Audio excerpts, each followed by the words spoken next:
How many more of my friends and family have to die to satiate nature's hunger? As far as I know, my home has stood here for more than 100 years, and many more than I have come and gone like a passing breeze. We give everything we have for the sake of life, and yet we get nothing in return. We wither, we die, we get replaced. What dreadful fate has befallen my kind? Nature always begins the same things again.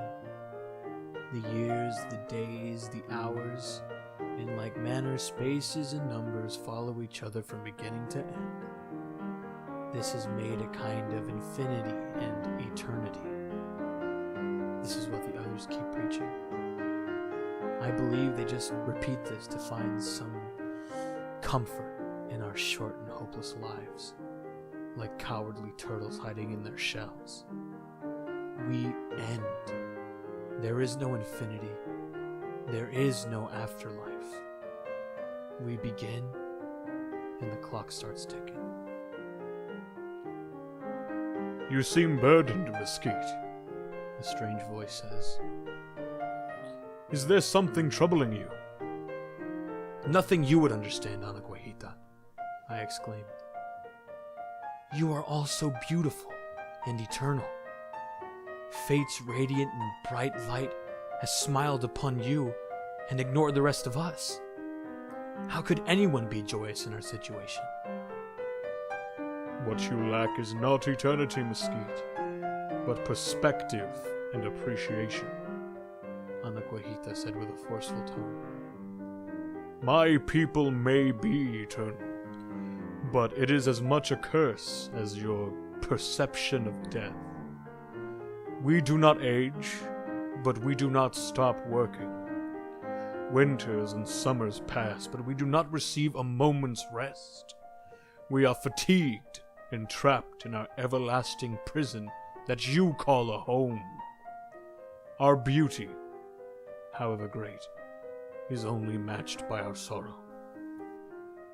I could not comprehend the words of Anaguajita. All my life, I had seen death as this monstrous entity, silently creeping in our backs like a jungle cat waiting to strike. The stench of death itself wafted all around me as more and more of the ones I loved were falling, their bodies too weak to scream. And I knew I was soon to follow.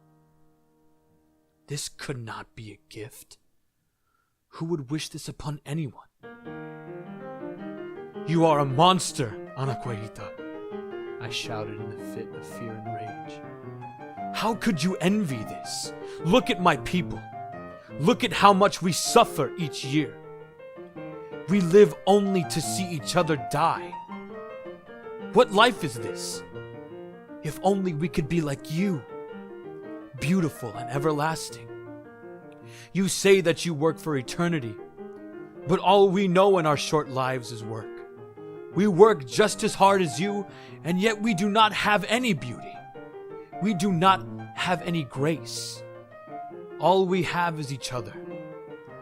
And even that goes away with the impending march of time. There is no beauty in death, only despair. Discontented with your present state, for reasons which threaten your unfortunate descendants with still greater discontent, you will perhaps wish it were in your power to go back. And this feeling should be a panegyric on your first ancestors, a criticism of your contemporaries, and a terror to the unfortunates who will come after you, Anaguajita said in a stern but understanding manner. You cannot halt time, and you cannot halt existence. All you can do is live with the choices you've made, and try to find it within yourself, to forgive those around you, and come to peace with your existence as I have. Despite being part of a larger being, and being a part of life itself, my people cannot die. We are frozen in time like statues, watching the world go on without us. Your life is too short to be filled with hatred and malice. This is what I was attempting to convey to you, Mesquite. Because of your short life, your choices and loved ones matter so much more to you. You must live each moment like it was your last. Nature has given you the gift, not of beauty, but of meaning, which in itself is even more beautiful. You have been given life. As Anaquahita said this, his eyes started to swell with tears, and his body was shaking as he looked around his home, and then at mine. He didn't look at the dead with disgust. He looked at them with love and longing, like how I imagined the sun would look down upon my people and I, giving us energy. It was then that I finally understood. My whole worldview had changed. Never until these last few days had I understood the meaning of existence. Death was not nature's unstoppable hand of destruction. It was a chance and an opportunity. An opportunity to make a difference in other people's lives and make sure that our descendants remember us for our sacrifice. I finally understood the words of my people. The strength of our virtue must not be measured by eternity or beauty, but by our ordinary lives. I hurried to everyone I had ever wronged and made amends with them. I turned to the ones I loved and embraced them for the final time. And as I saw that my time was at hand, I stood silently, looking at the sunset. I had never appreciated just how beautiful it looked.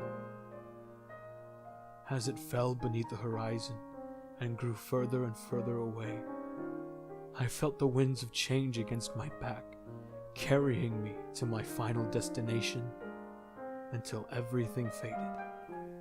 It was as if fate was finally smiling down on me.